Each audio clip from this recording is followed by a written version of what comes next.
أنا بعطيك فيه رجل، هذا الرجل أعرفه عز المعرفة، ربما يتابعني الآن. نعم. هذا الرجل كان ما يملك شيء، عنده 8500 ريال. هذه حتى يقول بطاقة صراف ما عندي. نعم. يقول ال8000 يقول قاسمها نصين. نعم. يقول 4000 حاطها فوق، يقول إذا جات المرأة يمكن تأخذ منها شيء. وال4500 داسهم تحت عشان لا أحد يقرب منهم.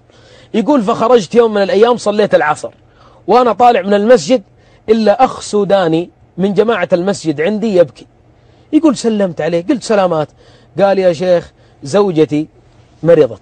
نعم. وعندها سرطان في الرحم، شفى الله مرضانا ومرضاكم. أسأل الله أن يشفي مرضانا ومرضاكم. يلي تسمعني الآن وعندك مريض في البيت، داووا مرضاكم بالصدقات، داووا مرضاكم بمعاونة الفقراء والمحتاجين والأرامل والمساكين، لأن الصدقة التي تقدمها بإذن الله برء ينزل من السماء وعافية تنزل من الله تبارك وتعالى على هؤلاء المرضى.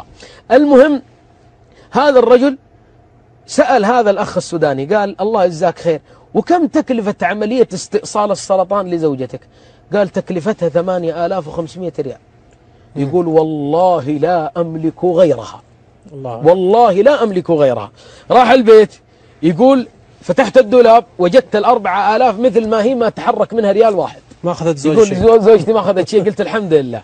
شوف ترى الله عز وجل يقول عن الأنصار وعمن جاء بعد الأنصار من أهل الإيثار ويؤثرون على أنفسهم ولو كان بهم خصاصة، يعني فاقة، ومن يوق شح نفسه فأولئك هم المفلحون. ما دام أن الله يقول وما تقدموا لأنفسكم من خير تجدوه عند الله، سوف أخذ هذا المال لأجد ثوابه وأجره وفضله عند الله. أخذ 4000 اللي فوق وأخذ 4500 8500 وأعطاها ذلك الرجل. نعم. خرج الرجل بعد فترة، قبل أن يخرج من عنده دعا له هذا الرجل قال أسأل الله أن يصب عليك الرزق صبا صبا. الله أكبر. الله والله أكبر. ما أعطيتني هذا المال إلا وأنا محتاج له.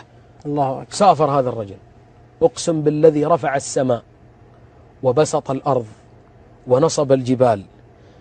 مال هذا الرجل الآن في الحسابات البنكية أكثر من 300 مليون. لا إله إلا الله. أقسم بالله ويسألني الله عن هذا القسم. رأيته بأم عيني وهو يخبرني أخبر الناس أن يقدموا، والله ما قدمته لله سوف تجده إن شاء الله في ذلك اليوم يوم لا ينفع مال ولا بنون إلا من أتى الله بقلب سليم، مثل ما قال يا ربي يا عالم الحال.